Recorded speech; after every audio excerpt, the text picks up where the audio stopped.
There were times along the way where I knew that it wasn't right. I knew that it needed to stop, and I knew that I wanted it to stop, but I couldn't.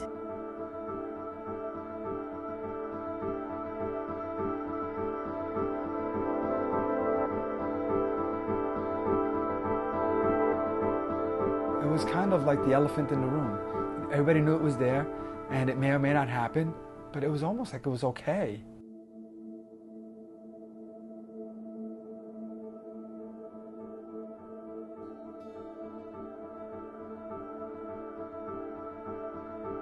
And I remember going in back of that dresser and just hiding for a long time. I was hiding there because I didn't want to be alone. My whole family had left me there.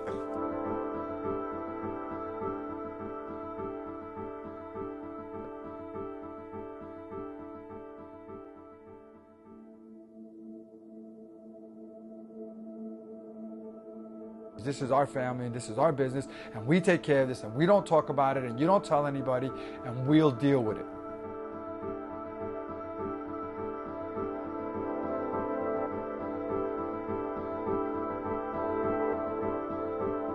I said to her, I said, "Mom, why did you leave me there? Mother, didn't you know that he was going to do this to me, Mom?"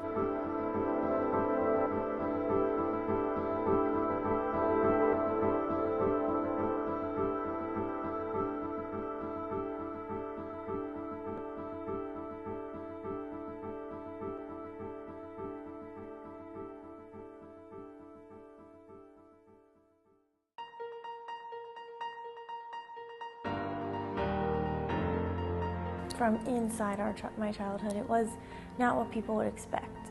We looked like we were a really great family with a lot of really cool things and went a lot of great places. From the outside, Lauren Book appeared to have it all. The daughter of a prominent attorney and Florida lobbyist, Lauren and her family were close. As much of a type A personality as I am, Lauren and I had a very, very close relationship as a father and a daughter, often as a rule have. There was not a day that I didn't know the things that went on in her day. Very open, very communicative, no secrets that I would have possibly believed could be in her life. We, the kids, were a tight unit, and that was until Waldy came into the home, and she worked very hard to drive a wedge between my sister and I. And once that occurred, we were a very fragmented family. We had our secrets, and we were told to keep those secrets. Waldy is Waldina Flores, a nanny hired by the Book family to take care of the children. She came with sterling recommendations from the agency. They knew her past employers, they knew that she was impeccable, they knew she had no issues that we should or would or ought to be concerned about.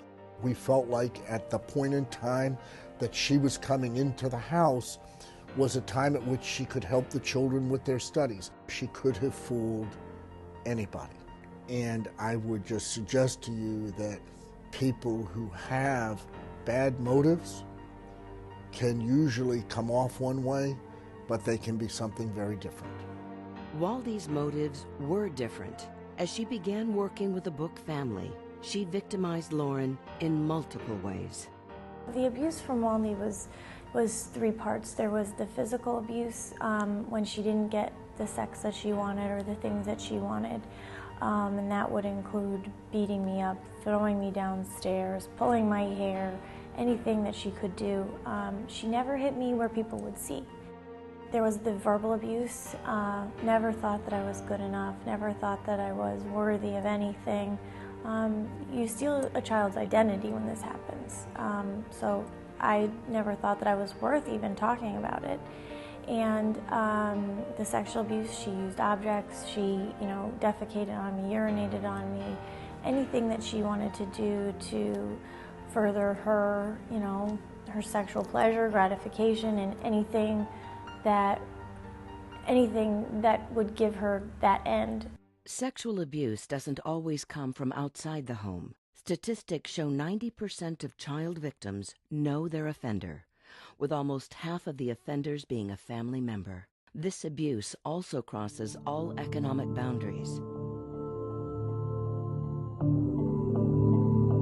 definitely lived in poverty.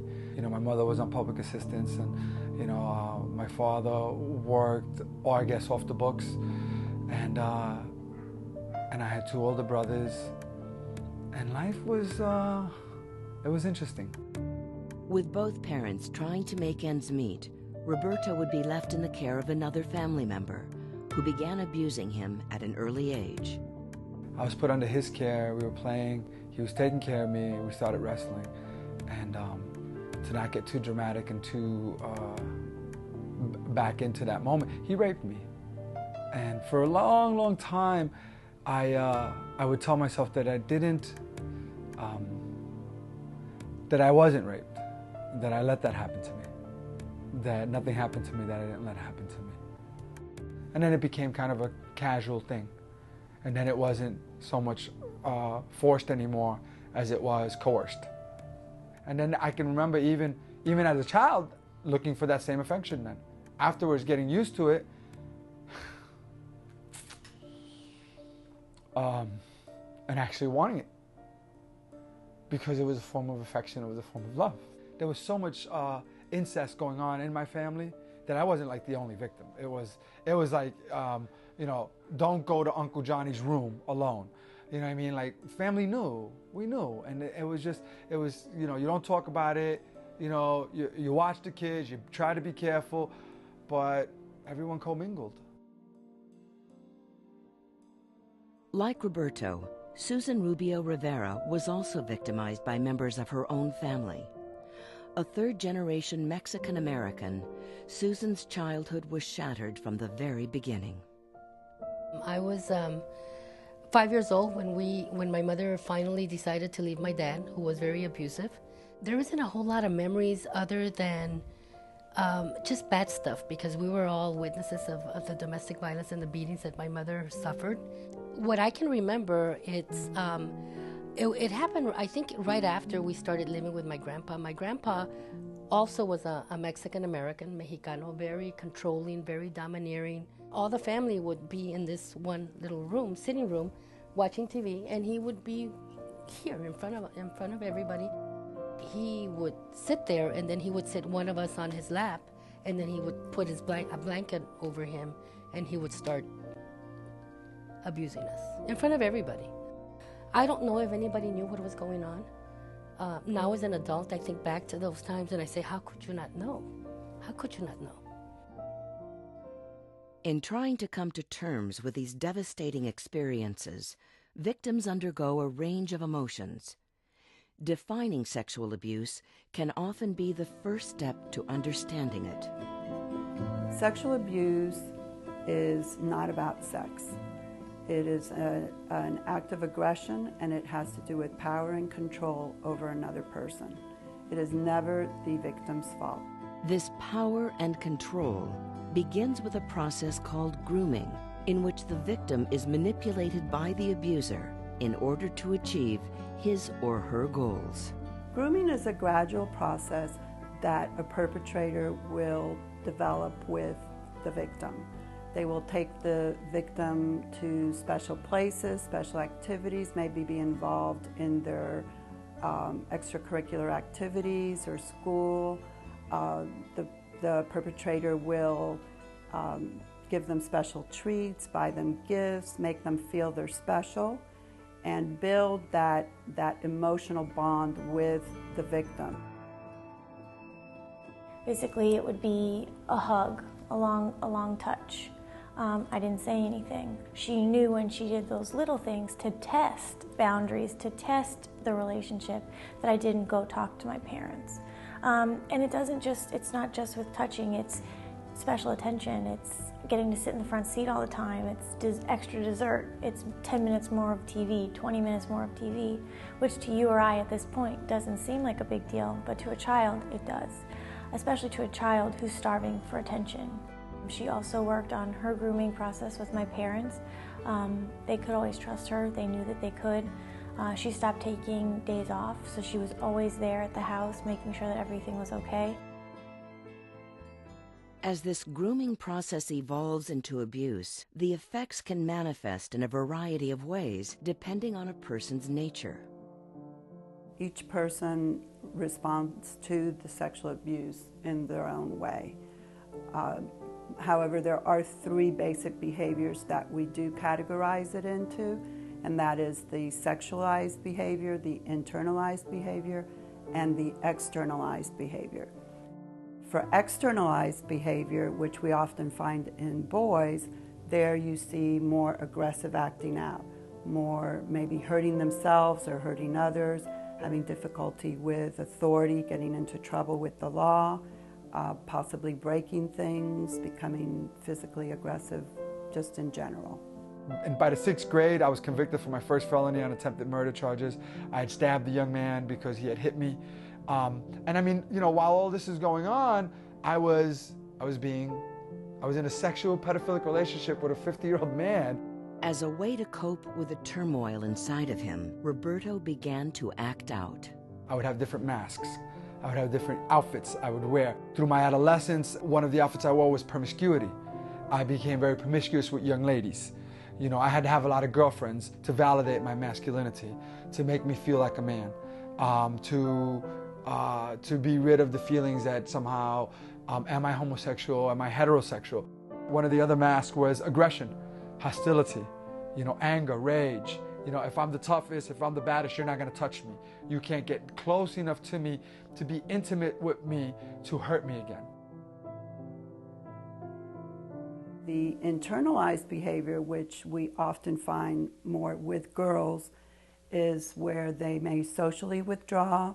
If they're younger, they may regress back to baby talk, or maybe their toilet training is also goes back. And for older children who internalize it, they may have eating disorders, or they may also excel in their schoolwork and their extracurricular activities because they feel that this is a way to kind of run away from the problem. I had a lot of survival techniques that I had from very young. I was a super child, which, you know, it can go either way. A child can be, you know, act out, or they can act in. I acted in. I was super straight A, like straight arrow, was at school when it started at 8, at 7 o'clock, because I didn't want to be late and wanted my books and read my notes, and that's how I was able to maintain that life. School was a way out of my home. Sexualized behavior is when you see an excessive amount of masturbation, when they're acting seductively, and also possibly promiscuity, especially in older children. Younger children may try to act out in sexual ways with younger or smaller children. I think that as a kid, it really affected me because at the age of 5, when my grandpa started, and at the age of 7, my whole sexual being was awakened. So I used to believe that I was a really nasty little girl. You know, I used to just act differently. I mean, I had a lot of boyfriends when I was a teenager, and, you know, I had like no self-respect, it didn't matter to me. As each of them struggled to live their lives, suffering alone in silence, there comes a defining moment in which they eventually face their demons. It is at this turning point their healing begins. Lauren had been in therapy for months, but never revealed her secret until one day when she was faced with an ultimatum by her boyfriend. He saw bruises on parts of my body that should not have been there, and kept pressing and pressing and pressing. And eventually I told him what was going on, and after some time he said, "Look, if you don't tell your father today, I will tell him tomorrow." I went to Dr. Levine. I said, "Dr. Levine, you can't tell my parents this. I just need to tell you this. I need help. I need to get out of this situation, and I need you to help me." And he looked at me like, what the heck is going on? I'd been seeing him for 6 or 7, 8 months, something like that. And he just was kind of, blown out of the water a little bit. And he then called my father and said, "Look, there's a situation at home I need to share with you about Waldy and Lauren." That morning was almost dizzying. almost like being in the middle of a storm in the middle of the ocean, trying to keep the boat from capsizing. He went and told my father first. And I remember, and the plan was I would come there after my dad had been there and heard, so we could all come up with a plan. And so I showed up at 7:45, 8 o'clock, walking into the room and hearing my dad wailing, screaming, crying is something that I'll never forget. And walking into the room and him simply saying, "Sorry, Pipper, I'm so sorry." I leaned over, I hugged her, I told her things would be okay. I understand a parent's rage. I get it. And it took me a very long time. It took me almost a year to fully process that this was, I thought it was the worst thing that a parent could suffer. Waldy had fled before the police were able to pick her up, and she fled to Oklahoma where she had a girlfriend. When she was found coaching 10-year-old little girls in soccer. For Susan, confronting her abuse came later in life, after the death of her grandfather. I had been married for the second time now for at least a couple of years or so. And I remember that I was in bed with my husband, and I opened my eyes and I saw my grandpa. And I started just hitting my husband. I says, get off of me, leave me alone, get off of me. I mean, I went totally, completely crazy. The floodgates just opened. That's how my abuse came back into my life. That's how the memories, they all started just rushing in. Had an anxiety attack, really bad. That's what took me into therapy. That's when we started really dealing with my sexual abuse. And that's when I was able to really put blame where blame goes. I think that as an adult, my relationship with my children was just really affected. I think that I remember that I was always, the aunt that rocked the children, my nephews to, because I love to sing. So I would sing to them, or I would tell them stories.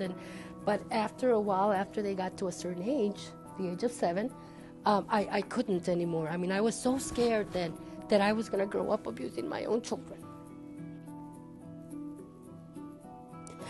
It was very difficult for me to show love to my kids, because somehow I felt that I had this monster inside of me, and that one of these days the monster is going to come out, and I didn't want to.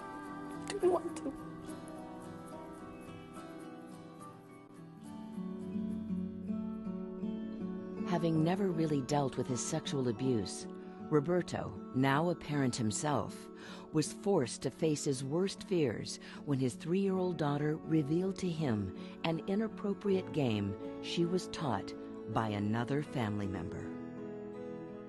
And I looked at her, and inside, I felt so much pain. And I held it, and I looked at her and I smiled, and I said, "Sweetie, who taught you that game?" And she said, "Uncle Johnny taught me that game." And I said, "Wow, honey, thank you. You're so brave for telling me about this game you're playing." And I scooped her up, and I held her in my arms again. And I said, "Daddy can't play this game with you, baby. Daddy loves you very much, and this is not a game you can play anymore. And Daddy's gonna make sure you never play this game again." Oftentimes, when a child comes and discloses that they have been abused, the parent, this will be a trigger for the parent, and then the parent is suddenly dealing not only with their child's sexual abuse, but their own past history of sexual abuse. I learned that when I face my demons and my monsters, they're not as scary as I thought they were. They're just things that happen. And what can I do with that experience? How do I take that thing which happened to me, which was so horrendous and horrific, that which happened to my daughter, how do I take that and utilize it for something good?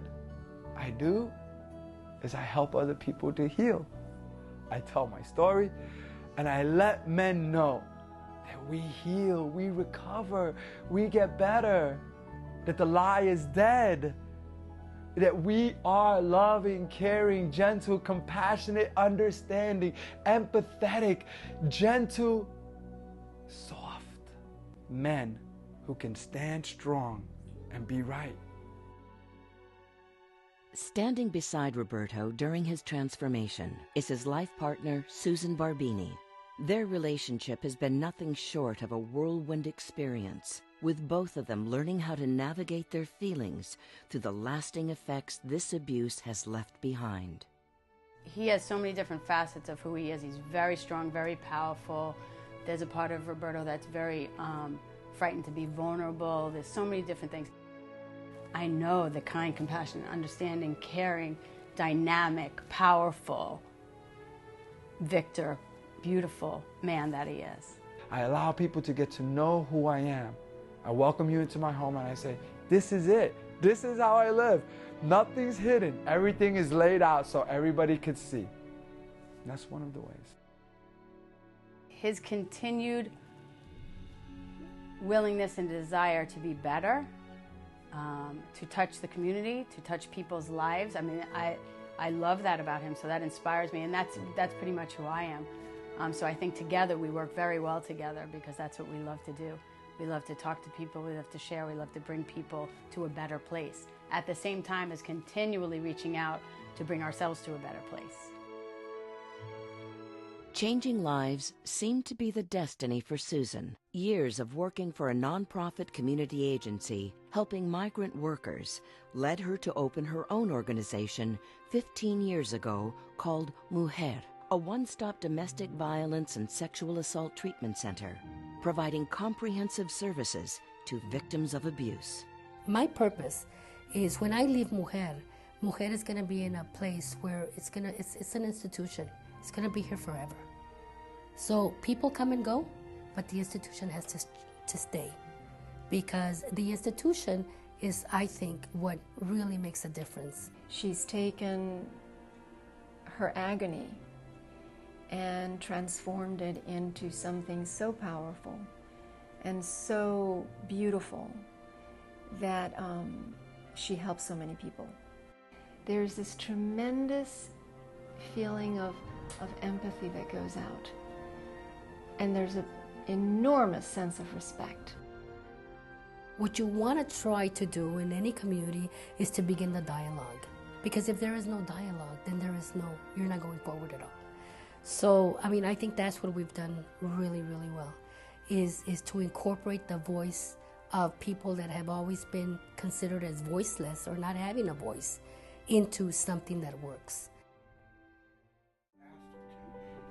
Finding shortcomings in the legal system, Lauren and her father began advocating for victims of sexual violence. This campaign led to the founding of Lauren's Kids, which aims to prevent sexual abuse through awareness and education. I started advocating and changing laws and working to make a difference for children and families that we found were wrong with the system. From then on, it was constantly working to make Florida and the country a safer place for our children. From the very beginning, putting our heads in the ground wasn't an option. Hiding in a closet wasn't an option. Sweeping it under the rug wasn't an option. What we also found was talking about it, doing things about it, was healthy. Beyond the advocacy part, the awareness part that we do is so important. Lauren's Kids, 95% of sexual abuse is preventable with education and awareness. So the largest awareness campaign that we do is our walk. For a number of years, Lauren has walked across the state in an effort to raise awareness about childhood sexual assault. Her walk from Key West to Tallahassee included stops at different crisis treatment centers along the way. It was a really, really moving, incredible experience, and creating that awareness is so paramount. It opens your eyes to all the things that are out there. One of our missions is to make sure people pay attention to it, that we raise awareness, that we make sure that that communities, parents, counselors, teachers know what they need to know, but that resources from a law enforcement and prosecutorial perspective are put into this arena, that resources are put into counseling, that resources are put into healing people to survivorship. That's part of what it is we do. I'm very blessed to have a lot of support. You know, I have my father, who's my #1 ally in the fight, and we lock arms and we put our noses down. But I think that all the survivors I meet and all of the people that are in my life, those are all my support systems. You always want to be your kid's hero. You want to be that comic book Superman hero that they think about when they think about their childhood. They never really think about your kid being your hero. They think about being their hero, because that's what you're supposed to be. That's what you were taught you were supposed to be. She is my hero.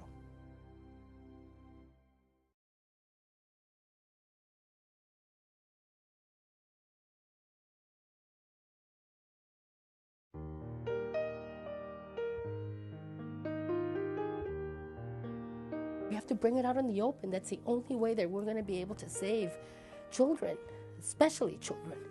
Because even though I care a lot about all victims, to me, the kids. Because if we can stop abuse while they're young, before it happens, that's going to save them years and years and years of trauma.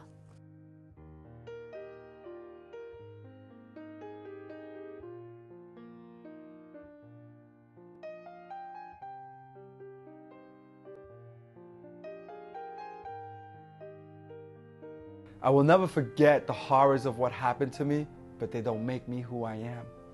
See, today I'm not a victim. And we can use the word survivor,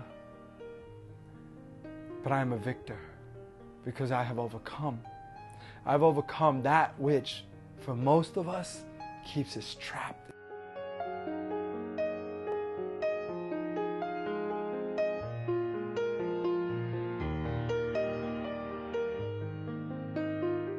Surviving, the true hardest part of abuse is not when you're in the abuse, it's when you're out of the abuse. When that person is out of your life, keeping that person out of your life, and healing and choosing every day to get up and make a difference.